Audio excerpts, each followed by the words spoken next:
The other co-host is Mr. Philip C. Blum.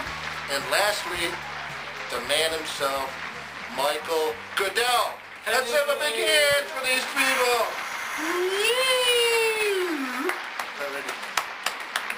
Talk to me, guys. It's the Thanksgiving, actually Christmas season.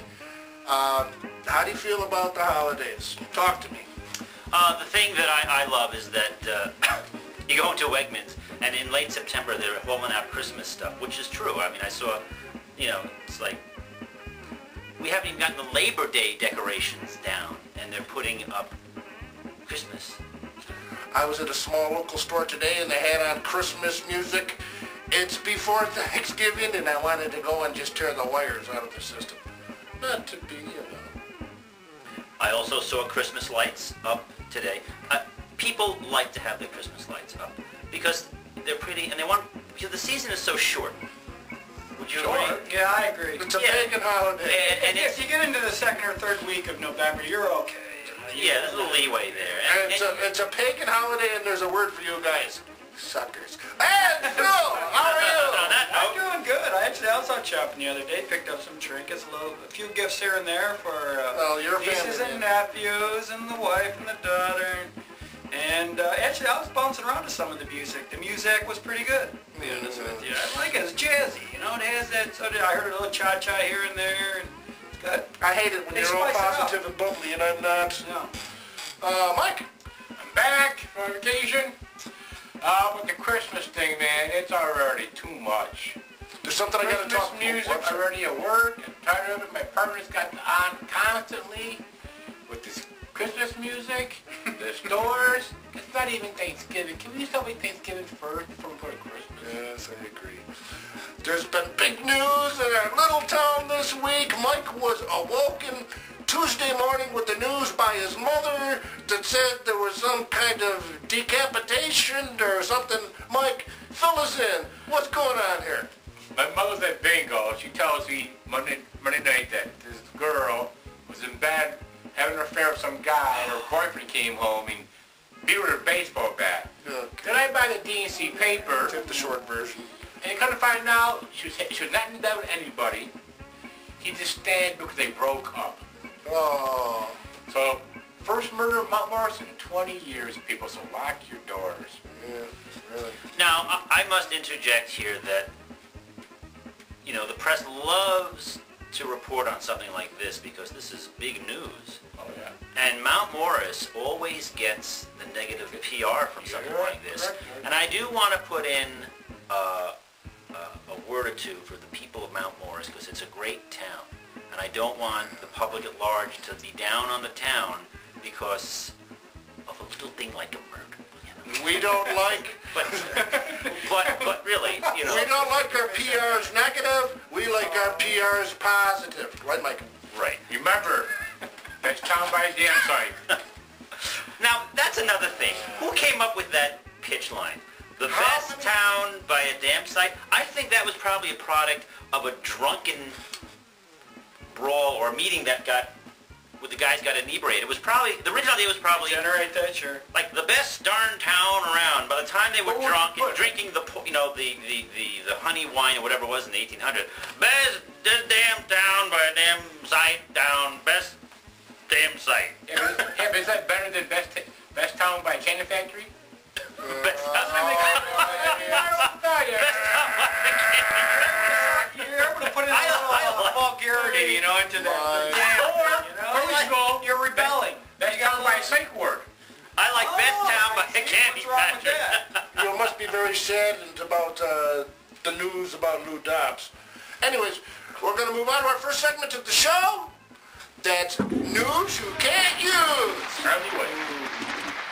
This is news you can't use, people. Don't even try it. Here we go. You guys ready? Sure. In alleyway. All right, this is very important stuff. So listen, people, listen. Lost man drives 9 hours to get newspaper. You heard that correctly. Lost man. Drives 9 hours to get newspaper. He lost it. Reuters. An elderly man who went out to fetch the morning newspaper ended up driving nearly 400 miles and getting lost, Mike. After taking a wrong turn onto a major highway, the 81-year-old man eventually stopped and asked for directions after driving 9 hours, George. The driver, who did not know where he was, eventually approached a policeman at a gas station and asked for help, Phil. What hour in the morning do you start? The man told reporters he did not need a satellite navigation device, as he was fairly certain he had been lost only once. My co-host, George Kasdan, and my co-host, Mike Goodell, and the triple co-host, Philip C. Rebuttal! Well, listen, do we make fun of an Alzheimer's victim or not? That's the question here. I think that every time I hang around with you guys. What do you... Dementia, too, maybe. I don't know. Glad dementia. What do you think? Glad dementia. Are the highways safe? I guess if he was having fun, I mean, as long as he wasn't hurting anyone, and he probably doesn't remember a whole lot of what he did anyway. So if you have dementia, but you're having fun, it's all good. It's all good. The ironic thing could be that he was getting a newspaper because there was a feature in the home and living section about his house, and which had his address. So he was going out there to see where he lived in the first place, and then got lost trying to get the newspaper. So. There was probably a sexual aspect to this somewhere. He was probably having some rugby bumpy. One of those, like those Mike, pilots. what do you think? I'm not confused, but how many gallons of gas did he use in 9 hours? You know, he flagged down the You cop got at a a gas point station. there. That's a big old tank of gas, you're How far right. can you go? He's 400 miles. He was looking at the gas gauge, apparently. Maybe he thought it was the clock or Then I'll something. count some what his age was. But also, if he's driving 30 we're miles also an hour. Also, if you drive for an hour and you know it's supposed to only take you 10 minutes, it's an hour later, apparently you just pull over somebody's house and Maybe he did stop off a couple dozen times. nobody home, nobody's working, maybe? This is a paradox. The poor guy is suffering from Alzheimer's or dementia, and you're worried about the economics of how many miles per gallon he gets? So he must be in the market for a car, perhaps? I didn't buy one, George. That's right. I don't really care about the guy. What vehicle was he driving? I want that car. He can drive 9 hours on a single tank of gas. That's what I want. So it's about me. It's about me. Both of these guys drive 30 You're so miles modest, I don't know. to save 2 cents a gallon. No, actually, I drive to Rochester. It's called principle. I saved 19. I saved 19 cents a gallon. I had my daughter in the car the other day, and I said, "Don't ever do this because I don't want the car. You're not supposed to buy a car on E." But Here we go. Real or fake, or excuse me, news you can't use, story number 2, and our only one left. You guys ready? I don't think you are. I no, we're do ready. go to the city when I have to. I don't drive endlessly. You can apologize all you Yeah, I want. can ask. Okay. I'll bow my head and shake. Yes, you do. News you can't use? Anti-swine flu holy water dispenser. News you can't use. Rome. Associated Press, George.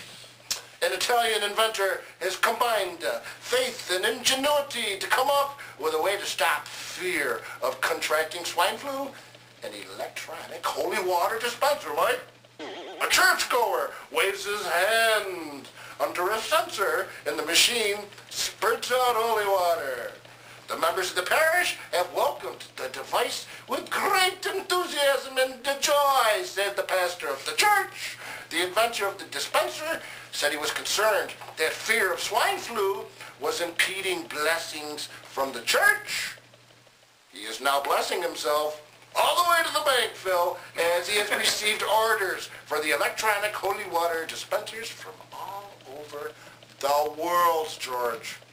My co-host, George, and my other co-host, Phil, and the other co-host, Mike. Rebuttal! What these people need is an electronic stupidity dispenser to protect them from things like this. Hey! So, what's the point? Come on. Capitalism at its best. Let her rip. I have one question. Spirituality, capitalism, meat. I got and one Rome. question. Isn't holy water supposed to solve other people's problems in church, not give diseases? Well, that's between you and God. Obviously, you're wayward. And if it's blessed, why would there be a disease in it? Yeah, that's right. God put swine flu on earth so he could smite the unbelievers like... Gobble gobble. Rebuttal? Smite? Yeah, Mike, you know, yeah. So, I see Mike is more concerned about economics of a gallon of gas in an automobile than he is for the poor man who was driving for 9 hours. Smite him. I think he will be smitten with the swine flu. Yes. I had my shot though. You did? Actually, Not swine flu, but flu shot. it seems like the swine flu is milder than the regular flu. Yeah, you're a bunch of swiners. Too old and too young for the other shot. On to our next segment. This is Real or Fake Headlines, people. Away we go. All right.